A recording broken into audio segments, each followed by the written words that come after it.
Good afternoon, and welcome to Making It Work. My name is Allison McCann, and I'm the Vice President of Business Development for the Portland Press Herald and the Masthead Maine Media Network. I'd like to thank you all for joining us today on this beautiful September day, and a special welcome to anyone who is joining us for the first time in this series. Before we get started, I'd like to give special appreciation to our Making It Work sponsors, many of whom have supported our business events year after year. They are Cross Insurance, Harvard Pilgrim Healthcare, Katahdin Trust Company, and MEMIC. And now I'd hand things over to our special projects editor, Carol Coultas. Carol? Here we are, 18 months into a pandemic, and there's a lot of confusion and a lot of speculation about what is going to happen next and how that will affect managers and business owners' decisions to use their office spaces again. Certainly for the last 18 months, a great number of people have figured out how to work from home efficiently and maintain their productivity. There's a whole other class of people who have not, who have had technology challenges and childcare challenges and other challenges and are anxious to get back into an office environment. And then there are people like me who want to get back to the office because I miss my colleagues and the creativity that springs from working collaboratively with other people and feeding off of each other's energy. So the question is about office space. Where's it going? There's good news and there's bad news on that level. I don't think anyone is willing to take a guess at when we're going to be totally out of this pandemic. Certainly earlier this summer, we thought we'd all turned a corner. And then for the last week, we've had more than 300 new cases a day here in Maine. And just recently, the city of Portland is initiating a recommendation that all people be masked inside public areas. So how is that going to affect the business manager's decision to bring people back into the office? So that's what we're going to talk about today. And I'm very lucky that we have three terrific folks who are going to help us unpack this issue. So let me introduce them. The first panelist I'd like to introduce is Stephanie Brock. She is the Vice President of Sales and General Manager for Red Thread, which is an office design and engagement company. She focuses on partnering with people to create exceptional spaces for working, learning, and healing. Her knowledge of the changing nature of work and technology allows her to create inclusive environments. Stephanie began her career on the other Portland, out in Oregon, and in 2000 she moved to Massachusetts, eventually taking on the the Director of Design and Project Management for Red Thread in Boston. She moved to Maine in 2014 to take on General Management and Business Development for Red Thread here. So she is a member of the Forbes Business Development Council, and she mentors 5 high school girls in the Olympia Snows Women's Leadership Institute. So she's an OLA, as we like to say. Also joining us is Samantha Marinko, an associate broker with the Boulos Company. Samantha joined the firm in 2016 as an associate. She has worked in all areas of commercial real estate, including office, retail, industrial development, and investment properties, specifically for Central and Southern Maine. A former event planner, Sam has exceptional organizational and communication skills, which brings a certain level of value to her client relationships. She's a graduate of Sacred Heart University in Fairfield, Connecticut, where she earned a BS in media communications. And she's also well-traveled. She has studied at the University of Notre Dame, Australia, and Fremantle, Western Australia. And finally, rounding out our panel, we have a face familiar to Maine's real estate community. Peter Harrington is a partner and associate broker at Malone Commercial Brokers. He's been a retail leasing guru of the greater Portland area for more than 25 years, but he has also focused on other sectors, and particularly office, in the Old Port, the downtown, and the arts districts of Portland.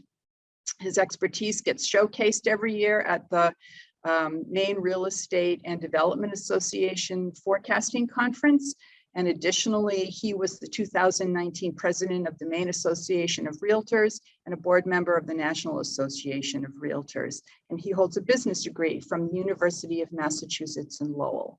So welcome everyone. Thank you for joining us today. And let's get the ball rolling here. So one of the enduring impacts of COVID has been the shift to working from home. So now that people are thinking maybe they can make changes in that arrangement, how are those numbers of home-based workers changing considerations around office design and leases? And Stephanie, I'm going to toss that question to you first, please. So I think what I can do is approach this from what we're hearing from our clients throughout New England in terms of how they're looking at approaching returning. Is that your question? Sure. So some of the big things that we're hearing are really around how do we take current layouts and what we've been, my company Steelcase has been pushing the open office environment for decades. And so how do we now bring people back into the office and provide them with all of the spaces they need in order to be effective in their job now that the world has really shifted into this hybrid model. And so one thing that we're really challenging our clients on to consider is, do you have spaces where everything can happen or support everything that somebody needs to do throughout the day, regardless of what needs to happen? So rather than this one size fits all design methodology, can you then take the example of like your home? It's intuitive. You know where to go within your home in order to get things accomplished.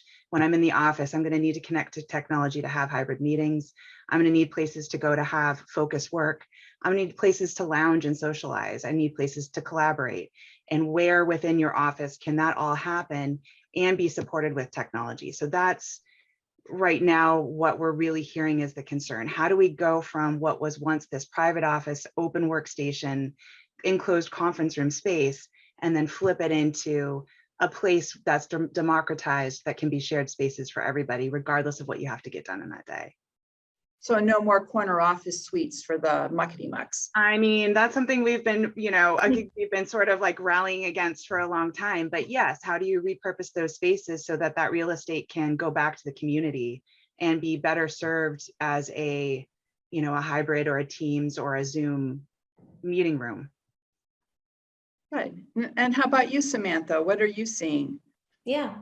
Well, some of those, as you put it, Carol, the mucky mucks, they don't want to give up those corner offices. So I think it's a very fluid conversation. There are the what are you used to and what are your preferences versus what is going to be best for the greater good of the company moving forward. So there is definitely there's a conversation happening between what you're used to and what is going to make the most sense moving forward. And it's not an easy transition because there are a lot of people that are very comfortable with the office as it was.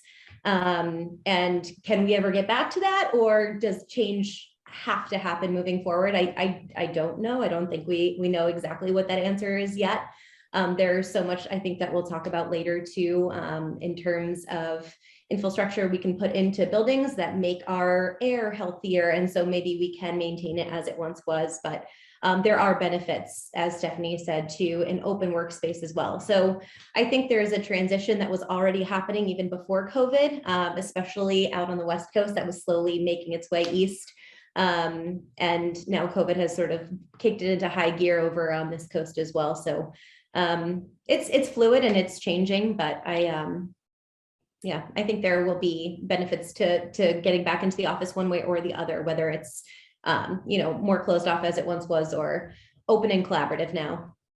So I'm just curious, Samantha, when you're showing a space to a client, has that person typically already made up their mind? Like they know what kind of an interior concept they need, or are they open to suggestions, sort of to what Stephanie said, well, you could repurpose this space in this way so it's more collaborative, or are they looking for guidance? I'm just curious, what's that tenor like for you?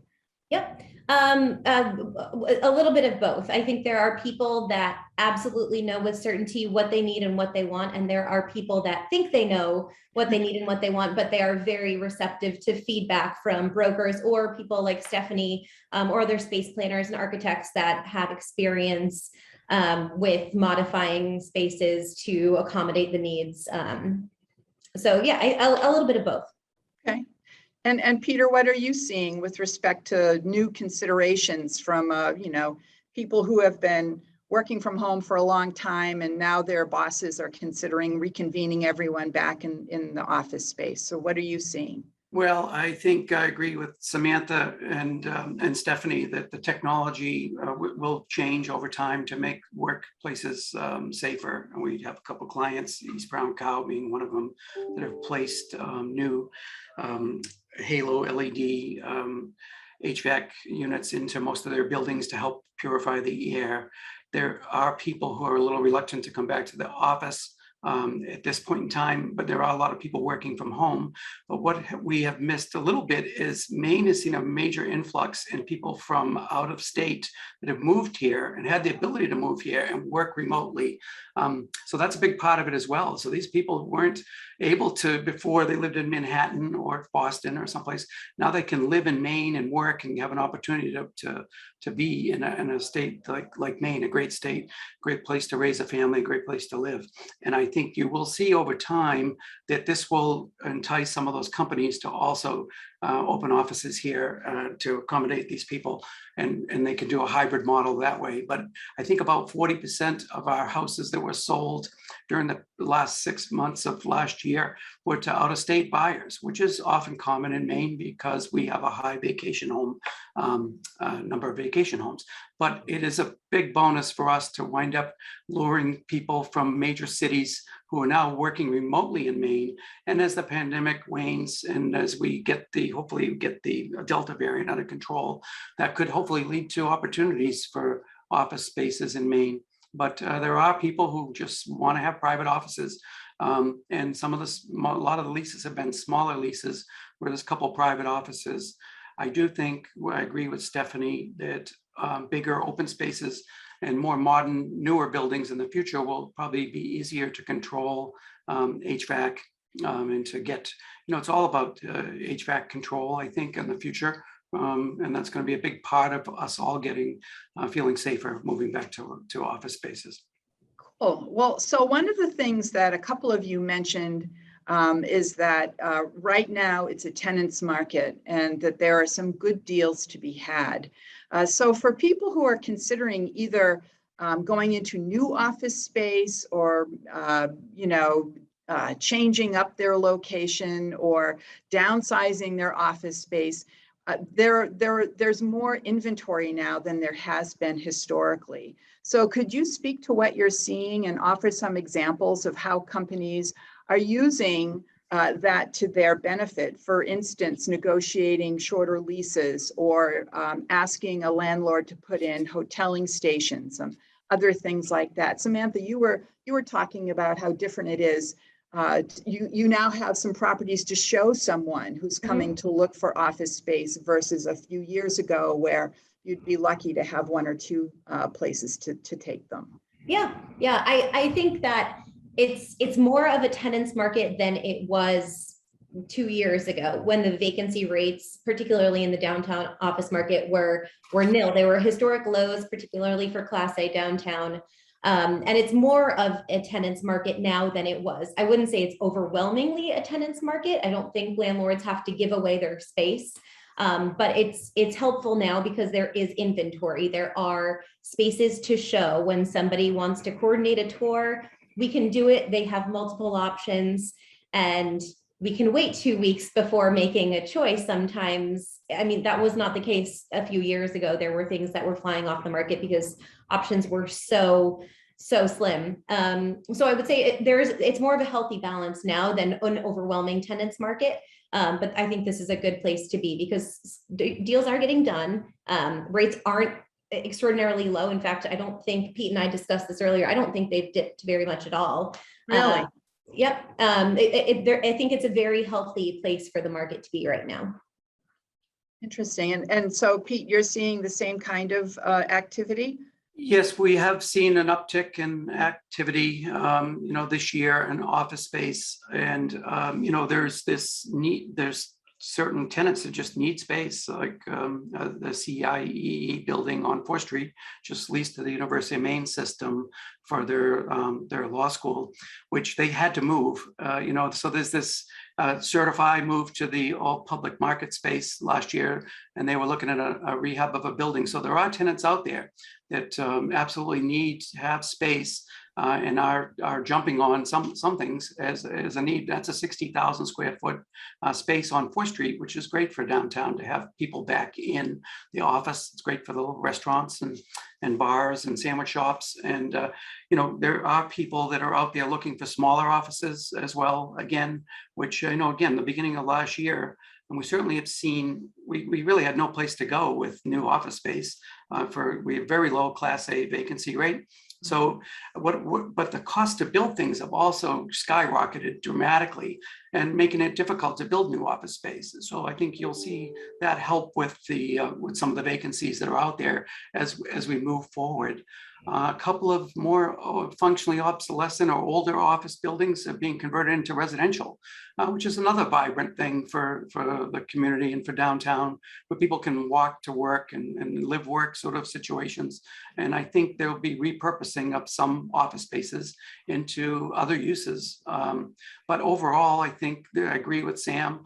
The rates have held. That some tenants have just renewed for a shorter term because landlords are a little flexible on the terms, but the rates on spaces have not dropped precipitously, and it's just they're holding pretty well. There is some free rent out there.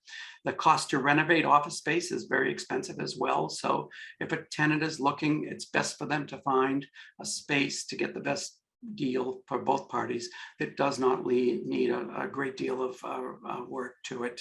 And that's where Red Thread can come in. Stephanie's company can repurpose spaces with some, that are rather than, go out and hire and build permanent walls and you can, there's all sorts of things that can be done to spaces to make them inhabitable and cool without having to, rebuild. The problem with office space is oftentimes you rebuild it every 5 or 10 years and, you put new carpet in and put walls up and then 5-7 years later, you're tearing it all out again.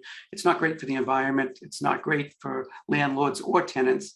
And I do think in the end, there will be a continuation of some open office space concepts that are easier to control HVAC in. And I think so there's going to be a combination of both. Okay, and so you set up Stephanie very nicely for that. So Stephanie, are there accommodations that you're seeing landlords make because in this market tenants have a little more leverage, or what are you seeing? I'd echo what Sam and Peter are saying. No, I don't think that's what we are, but I would just like to sort of add to what, build on what this conversation had started with and just sort of offer just a couple of statistics that we're seeing on our side when we're doing. Okay. So we've done a couple of global surveys through my parent company, which is Steelcase Inc. And, we've surveyed over 20,000 people. And one thing I think that we really need to consider as we're looking at our return to office strategies is the fact that there are a lot of open positions out there and a lot of people considering leaving. And through our survey process, we discovered that 41% of employees that we surveyed are considering leaving in the next year. 41%? 41%. And so also as a Microsoft integrator, we're hearing the same thing we're not only hearing of that on the office furniture side, we're also hearing that on the technology side. And so we need to be very mindful and we need to be very thoughtful in engaging our employees around what it's going to take to get back to the office. So that the traditional things, I saw a New Yorker clip of a cartoon the other day, and it was a mouse sitting in a maze, sitting in its living room, blissfully typing away on its laptop. And two experimental scientists had snacks in the middle, and they were like, we can't get it back into the middle office with snacks. And they're both like, and I think it's a really good point to be made is that it's not, snacks were never a motivator to get into the office. Like those sorts of amenities in the office were, they were more of a coping mechanism than they were to an enticement to get to the office. What's going to get people back in is, as Peter was saying, some sort of security feeling around air quality, around masking, around social distancing, having my own space. It also needs to, we have to provide our employees with a better technology experience in the office than they do at home. A lot of people have invested money in building out their own home offices, and that comes from a very privileged standpoint, mind you, like, but those of us that can afford to do it have invested in ergonomic chairs, height adjustable desks, good technology, so that we can do connections like this well from home. If I can't have that same experience in the office, it's going to be really hard for me to get back there. If I don't have places I can go to connect with people and be seen, or have a place to get some focus work done, a lot of us are still strapped with kids, you know, like our kids are still, you know, after school programs are tough, and like trying to figure out everything else that's going on, and caring for other elderly people and loved ones in our home. All of those things are still need to be considered. The human factor is even more important now than it ever was before. And if I am forcing my employees to come back to the office, statistics are showing that 41% of people are already considering leaving, and 75% of the CEOs that we surveyed say that they acknowledge hybrid work needs to happen. So my point in saying that is, if we can't provide a meaningful destination for people to work from and be together, they're going to find somewhere else to go that will. I agree. That's a pretty sobering statistics there, I think, for anyone to think about. And if we thought it was tough to get people, like, we ripped the Band-Aid and everybody went remote overnight, if we thought that was tough to manage, the hybrid thing is coming in like a freight train. So I agree. And childcare has been a big problem. I think the last jobs report had about 85% of the people that were hired were men, because women have primarily been in charge of making sure, and it's a problem we have to get through. There's a lot more than just COVID. There's structural issues with childcare, and a lot of, and like you said, people I have a 99, 100-year-old that we take care of, and you know, there's a lot to it, to working through this pandemic. The broadband thing was another issue. When I was president of the Maine Association of Realtors in 2019, we tried to get broadband bills put through because these companies are not going to provide the investment in rural areas. Like Maine's a very rural state, that they do in other areas where there's a bunch of people, of course. And we tried to get a bill put through in Augusta, and nobody really wanted to get any traction at all. Rural areas, they just wanted bridges and roads and things like that. And now you see Maine as one of these rural states, thanks to our great senators and reps in Washington, we get $158 million. I couldn't get 50. We couldn't get $50 million. And that's, you know, it's more than just that. I mean, nobody's going to buy a house anywhere without Netflix, right? So I think it's a problem if you have kids, you know, they're not going there. It's like it's off the map. And I think that's a big problem for Maine that we're getting traction on finally, because when people went remote, the kids they didn't have access to school. You know, that they were going to Dunkin' Donuts in some cases to get, you know, so that's an issue I think that Stephanie is right about. So let me just interject here for anyone who's joining us today. The Press Herald has offered a series of policy forums. We call it Policy Matters. The first one we did was on broadband, and the second one we did was on early childhood education and childcare. And so they were really fascinating conversations, and they were in the context of all this federal money coming to the state, and what can we do with it? Are we prepared to use that effectively? So I would encourage you, if you're curious about those two issues, you want to become more informed in them, just check out our Policy Matters link on our website. And so, but you know, we've been talking about technology and how it affects not only people who can work from home effectively, but how it's going to change the whole environment of our office spaces. And Stephanie, you were telling me some things that made my jaw drop when we were chatting a couple of weeks ago. So can you talk about how technology is going to change our work environment and our relationship with one another, and our relationship with simple things like getting to the office, and, you know, not being frazzled from a ridiculous search for a place to park your car? Yeah, so another quick statistic. So again, in that survey that we performed, another thing that to consider is that most employers, again, that 75% are considering this hybrid, which means that most of the employees that we talk to are saying that they would like to be in the office maybe 2 to 3 days a week. So when you consider that, you look at the space that you currently have, and I think this was another question that you were sort of going with is, do you shrink the size of your real estate then? And I don't think that's what we're seeing, at least. I think what we're seeing is more of a spread out, right? And some, like I said before, democratization of space. So there are places to go for focus, for collaboration, for video calls, for learning, for respite, for all of the things to happen. You're going to need the same sort of footprint. And so in order, like if I'm working from home 3 days a week and I need to go into the office and I need a place to park myself, park my car, there's lockers, I don't have an assigned workspace. How do I do that with confidence and not get myself all worked up and stressed out before I'm going into the office? And there are technology solutions that will allow you simply from an app to book out a parking spot, open hoteling station place to work. Maybe it's an enclosed space you need for a Teams meeting or a Zoom meeting. All of those things you can do straight from an app. You could even grab a locker, and all of that can be touchless so that as you're going through the app to do it, and these are inexpensive solutions that they're not going to break the bank.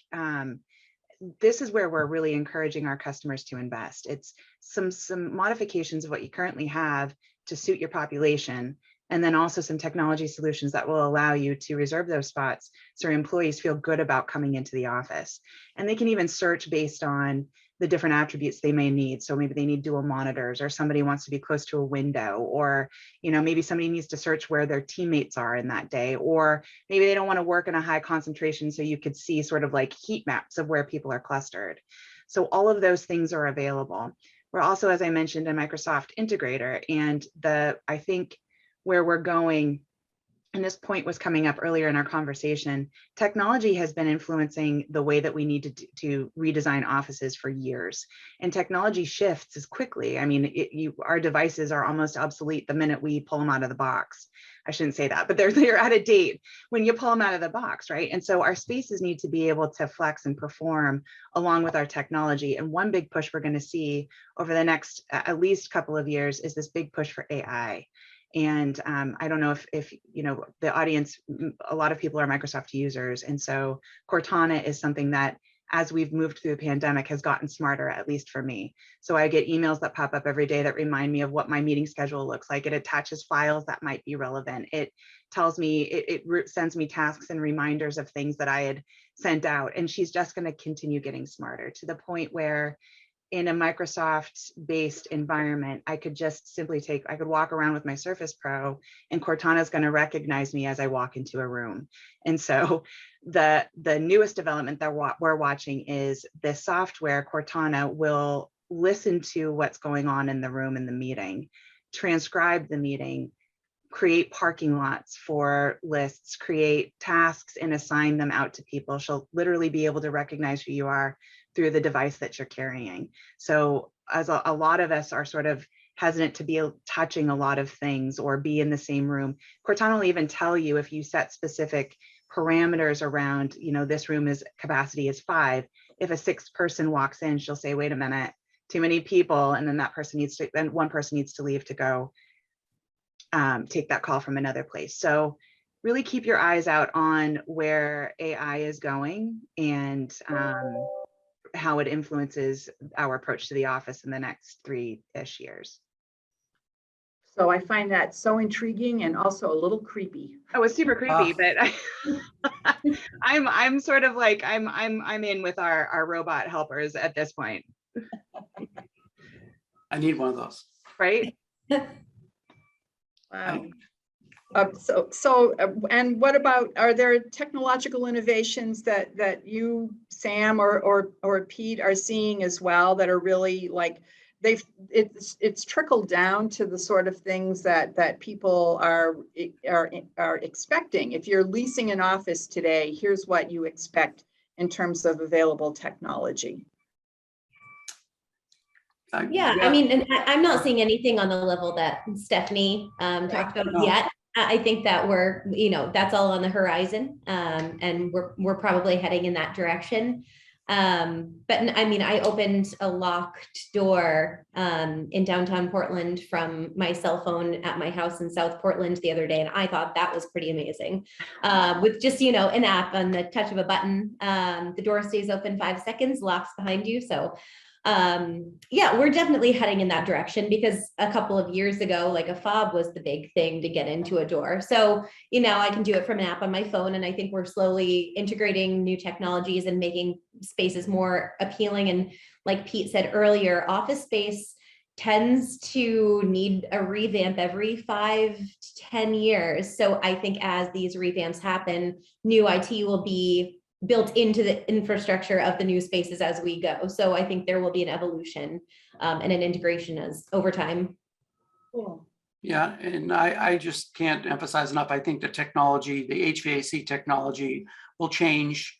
Like I mentioned in Samantha's building, they put in hundreds of these halo LED systems that will purify the air. They've brought in more air from outside, which is more expensive to heat and cool. It won't be cheap. It's more money to do it that way, but it does lead to a better air environment, because this is airborne stuff. There are things on the doorknobs, but you know, there are things in the air, and we'll get through it. I mean, we've dealt with, like I said, there'll be another pandemic or some other airborne issue we'll have to deal with in the future. And I think our technology has always served. We didn't think about the air as much as we thought about water and other things in our lives. But I think with the same focus and the same energy in our country with its technological prowess, I think we can figure it out. I think some of the stuff Stephanie's talking about sounds great, especially for bigger companies with a couple hundred employees. You know, there's and I wonder what they're doing. Like the Sun Life's new building is being built over on the waterfront. I wonder what they'll integrate in there. And when WEX comes back to work, and you know, the new Rue Institute building, I mean, there will be some new things, new ways to build, which will also add to the expense of doing so, but it will make people feel more comfortable about coming back into the office. I will say on the parking front, nobody has given up parking. It's still, we paid for parking all through we were out of our office for 6 months, and nobody wants to give up the parking in the downtown because there's a lack of it. So everyone's hedging that, you know, at some point probably we'll hopefully get back to, you know, because there's nothing like being in a meeting with people and bouncing some things off one another. Humans are not designed to sit in a room somewhere by themselves, at least this human right here, because it would just, I just had to quarantine twice in the last 2 weeks because of some exposure, and it bumps you out of it's just, you know, I don't want to get sick, obviously, but even just going through that is a difficult thing, and not being in contact with people. I didn't have my dog even, so it's like it's a difficult thing to do mentally. It's just not what I think the human has evolved into. We're very social creatures. You know, and can I add one thing on top of what Sam said, because I do want to acknowledge that, like, the technology just to be able to unlock a door remotely is amazing. And I think that the other thing that we're seeing is, like, as people are returning, and just simple advances in technology, not having to have like hardwire connections while you're in the office is important. So this move to wireless, like, what's the point of having a desk phone anymore when we all have cell phones that we're carrying around? If we're going to hybrid, and these statistics, which are consistent when we look at things like Forrester and McKinsey and the other large organizations that are doing big global surveys, we're looking at 75% of organizations and leaders that are really supporting hybrid work, meaning 2 to 3 days in the office. There's literally zero reason not to go cloud-based, not to go wireless, not to go cellular on all of this. So that's a huge change when we start looking at building out in construction, and the types of leases that people are looking for, or the types of office spaces that people are looking for. It provides a lot more flexibility, and it provides a lot more ability to adapt over time when you don't have all these wires that you have to consider. Yeah, I agree, Stephanie, and that has been a trend we've been seeing even pre-pandemic. Is totally, you know, there's no more server room and the cloud, and There is here. Yeah. I wish I could keep some of my thoughts in the cloud, because my brain's getting full. So let me pick up on a couple of things that you were saying. So I assume that the reason there's more inventory now has to do with companies that have decided, hey, you know what? It works for us to have a totally remote workforce. We're going to let go of that lease we had downtown. But it's also, I think, a combination of companies that are leaving the city part of our market and going out to the suburbs. So I guess I was a little surprised when I saw that WEX had stepped back from its plan to go to create more office space in Scarborough. And then just a few weeks later, there was the announcement about the Rue Institute building a new research and office complex where B&M Baked Beans is now. So I'm just kind of wondering, what are the considerations for people when they're looking for physical office space? Are they looking downtown? Are they looking in the suburbs? Are there big price differentials between renting Class A office space in Portland and say renting Class A office space in, I don't know, Gorham or Wyndham? I just wonder if you can talk a little bit about what you're seeing with respect to city versus suburban. Well, I think that the rates are certainly a little bit higher in some of the Class A stuff downtown. I think the parking is an issue in downtown as the city still struggles to build another garage down in Bayside. And look, I know we are moving away from the automobile somewhat, but in a rural state like Maine, that's a very difficult thing to do, especially overnight. But I think the parking is definitely a major consideration in moving to the suburbs. But the downtown is kind of cool as well. So it's sort of got restaurants and bars and shopping and arts and entertainment that hopefully will get going again. And I'm sure if you're like the Ruins, it depends on the tenant. You know, some tenants have an employee that wants to just drive in and drive back out. But I do think there's a trend overall towards was pre-pandemic towards urban areas away from office parks. I think the CEO of General Electric said, if I see one more deer walk across the parking lot out here in the woods of Connecticut, instead of an MIT graduate student, I don't know what I'm going to do. So, I do think the young people like living in downtown, working in downtown. Of course, I'm not that young anymore, but that's just a draw for them. And from where Rue is, you'll be able to walk right along the waterfront, downtown here to shops and restaurants. And I think it's a draw. I think Portland is on the map, and it's definitely become a major draw for people to be close to. What are you seeing, Sam? Yeah, I think even before the pandemic, and this was also spurred, as Pete mentioned before, the parking downtown, there were wait lists for garages that were 5 years, and I was surprised to hear that the wait lists for the garages are still years long at most of them, maybe not 5, but they're still years long. So that hasn't opened up much downtown. So even 2 years ago, the shift to the suburbs was already definitely noteworthy. And I think that there's a lot of factors. Parking was a big one. I think that amenities, trying to get them to the suburbs, they're doing more in office buildings out there to try to entice people. But like Stephanie said, snacks aren't going to do it, but things like childcare or a gym, those types of things definitely go a long way. I know Pineland, the campus up here, has a lot of activity going on right now, and the daycare has to be a huge amenity to folks that are, utilizing that office park. I'm the mother of an 11-month-old, so I know that, those steps that employers take to make parenting of a child easier go a very long way. So for those 41%, was it, Stephanie, that are considering a new opportunity, those employers need to think long and hard about what their childcare opportunities are. But yeah, and then the bottom line, the price tag is definitely more affordable in the suburbs. You can get more square footage, and we're seeing a fluctuation. Some people are downsizing because they have people working hybrid, but some people are increasing their footprint because people are realizing how much they do want to be in the office, and they want the space that comes along with it. They want to still feel spread out. They want to have their independent workspace, and they're feeling safe with that 6-foot distance, which means more square footage. And maybe that's a good opportunity for people to reconsider the suburbs if they want to keep their bottom line within reason as well. So Sam, can you just give me a ballpark just a range of what Class A office space in downtown Portland goes for versus Class A office space in the suburbs, just so people who maybe haven't tried to look for anything recently will have a sense of what those numbers are. Yeah, I think in the suburbs, you're probably going to be, and this depends largely on the, the square footage and also the building, but somewhere between like 12 and 18 a square foot. And then in downtown, it's probably $10 more than that. Wow. Yeah. That's a significant difference. Yeah. Mm-hmm. Yeah. And it depends on the footprint. It depends, if it's a smaller space, it's gonna be more per square foot, more likely than not. So there's some wiggle room there, but there is generally a heftier price tag to be downtown. And most often that does not include the cost of parking. Okay.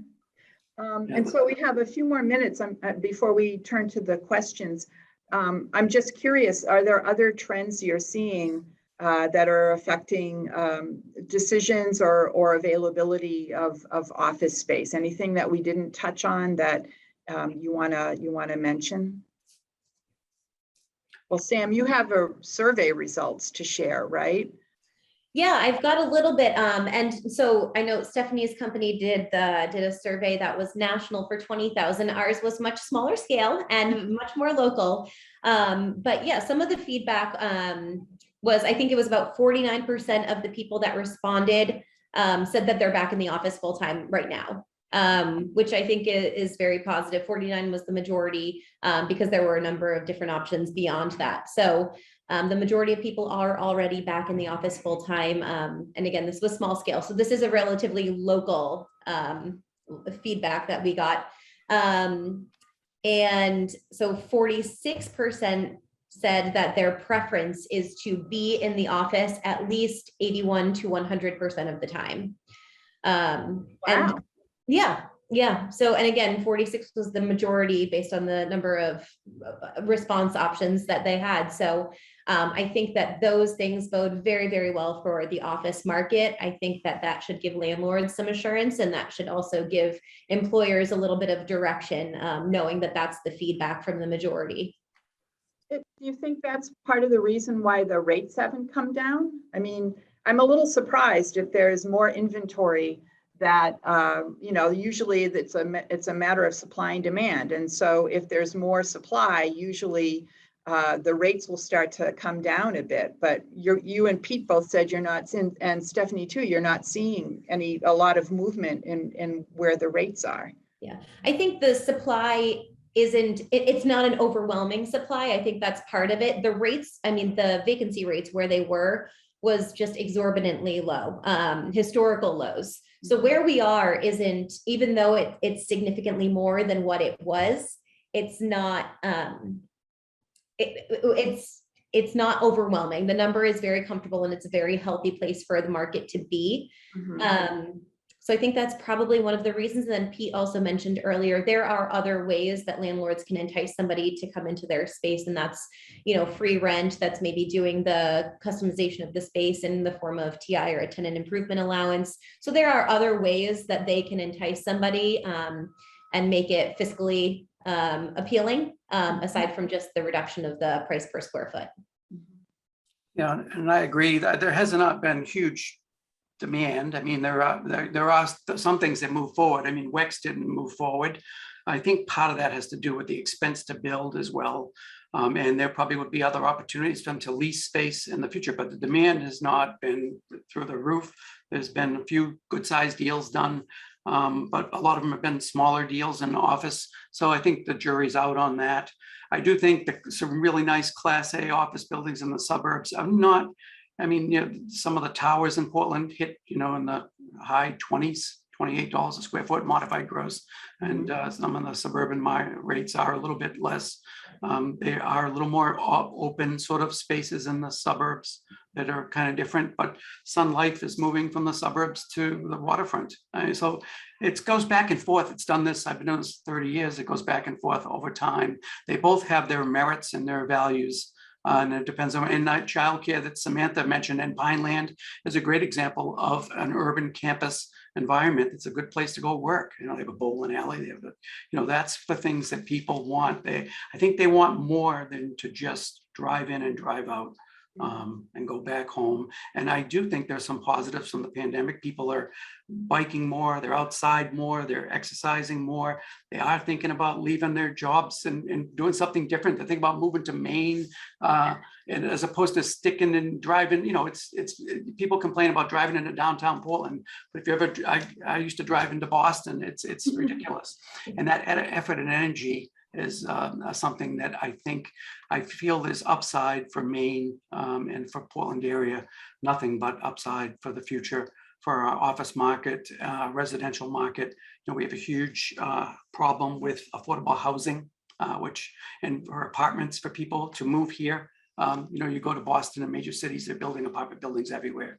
And it's something that we need if we're going to continue to grow and have Rue Institute come in and help incubate new companies and have local companies that are partners. They're going to grow our economy. That we will need to have additional housing. So there's a lot that we're going to have to deal with in the future, but I think it's all for the most part positive. Well, let me. One of the questions that was submitted ahead of time had to do with smaller businesses and how they're accommodating changes with their offices, and in particular wondered about what you're seeing with outdoor spaces. Like certainly we've had like tent cities spring up overnight when restaurants had to only be able to serve patrons outdoors. Have you seen any sort of interesting ways that companies are integrating the use of outdoor space within their work environments? I mean, we're seeing it become more prevalent and become more part of the overall consideration. I mean, I think outdoor spaces were sort of nice to have before with, you know, picnic tables, and people just considered them like a lunchtime or a happy hour sort of destination to go, but they're being set up more intentionally to be able to be used at least 3 seasons, you know, safely as a place to work. But I would also say that I think, you know, there's also opportunity for, I'm getting more requests for walking meetings, or, you know, I was talking to a friend the other day that was like, Oxbow is my favorite place to have a meeting. Because you got Wi-Fi and there's beer there. So like, why wouldn't you want to do something like that? And so I think more and more people are getting a little bit more creative around utilizing what we already have and the great benefits of living in Portland.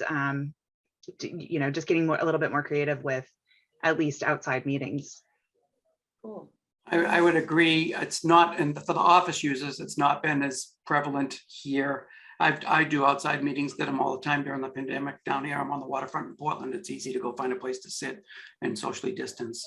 But gyms are doing it, and restaurants are doing it, and I think schools are doing it. And you know, the kids like we're outside, you know, in the spring and underneath tents, and it's certainly. I think more outside stuff is great, and I think it's people come to find out spend most of their time inside a car, a house, or a building, and I think the pandemic, one thing that's pushed people is to get more outside time.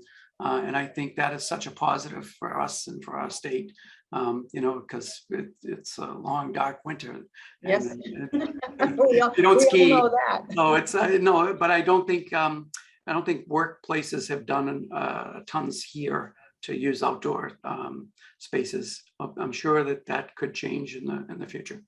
Well, let's take one of the questions from our audience. Strawberry, can you queue up the first one, please?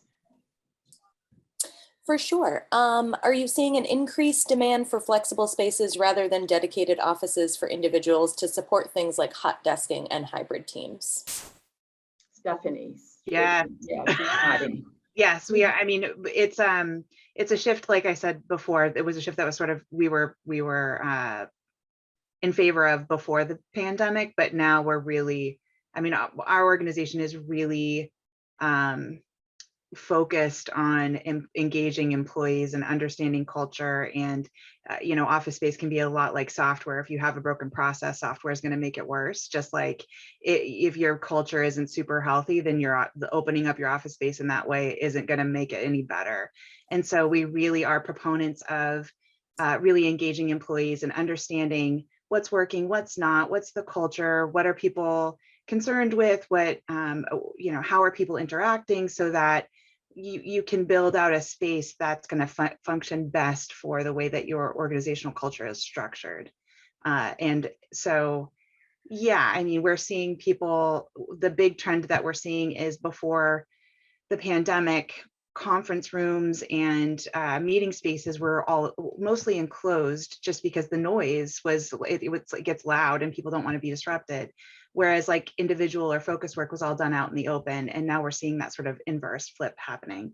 I'm not comfortable going into a 12-person conference room with 12 people right now. And I'm not sure when that's ever going to happen. And so pulling more people out into the open to have open conference flexible spaces that can be reconfigured on demand to suit whatever needs to happen in that moment, and then put the focus back in those enclosed spaces so that people can go in, shut the door, and have the ability to either get some heads down work done, or do things like this where you can have a Zoom meeting or a Teams call, be it hybrid or just one-on-one. That's a big trend that we're now seeing happening. One of the questions that was submitted ahead of time asked about if you're consolidating your office space or you're retrofitting it so that it's more flex space, is there a way to accommodate personalization of that workspace? I mean, we all have desks with, family photos and our calendars and our coffee mugs, and the question from this particular person was, is there a way that you can still, when you're working in a space, is it cool to personalize it while you're working there? I mean, we've seen people get super creative with doing walls that people can have like family pictures but at this point, like I don't want to spend 10 hours in the office anymore. And I, like Peter, I used to commute in and out of Boston. It was 90 minutes of my life every day that I was losing. And I got super good at listening to podcasts, but me and my daughter I moved to Maine to spend more time with my family. And so the thing here is that if I'm not spending 12 hours away from my family, do I need pictures of them at my desk? Or can I go into the office and flex? Should the priority be, I'm going to get my work done, or I'm going into the office, not because I have to sit here for 8 hours, but because that's the destination that's going to help me get my best work done today. And then at that point, do I need to personalize everything? Or can that be done simply from my devices, or understanding that I have connection at home? That's so interesting. So it's just a matter of reframing, right? Your approach to work. Yeah. Yeah. Okay. Let's take another question from the audience, Strawberry. Sure. A question from Susan. What ideas or sources do you have or think could be used to track the data versus anecdotal info on who has moved to Maine in the past 2 years? Are they working remotely? Are they choosing to stay? Where do they consider their residency or pay taxes? What made them come or choose to stay or not stay, and how can we attract more? The state can collect some data, but who can come up with other stats? So yeah, Pete, you said that 40% so the Maine Association of Realtors actually is one MLS in Maine, which is owned by the Maine Association of Realtors, so they do have you type in what your zip code was, when you moved here. So we know the data where people are coming from. And, the first 2 months of last year, we tried to make sure we were an essential business with the governor, which we are. If you need to sell your home and move to someplace because of a job, you need to unlock that equity, or just to get out of your house and go find a new place to live. So we did see people come from every state in the country. It wasn't just New York. So we do have that data on where people have come from. We don't really have data on who they're working for or what they're working for, but we do know that they are working remotely, and people move. And it wasn't just Portland. I mean, people moved to Camden and to Rangeley and to everywhere in Maine. Will they all stay? Probably not. But just like a tourist comes here on a cruise ship, they get a taste of Maine and they enjoy it and like it. There's nothing not to really like.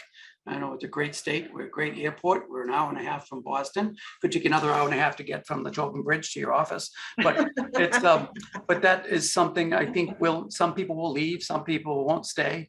But I do agree with Stephanie and everyone, Sam, that there are going to be remote workers. And so maybe in Boston or in Portland, they will, instead of having 40,000 feet, maybe they'll have 15,000 feet where people will rotate through at certain times, and then they can work remotely a couple of days a week. And I have no problem with that. I think there's ways to track, just like Stephanie was talking about with Microsoft. They know what you're doing.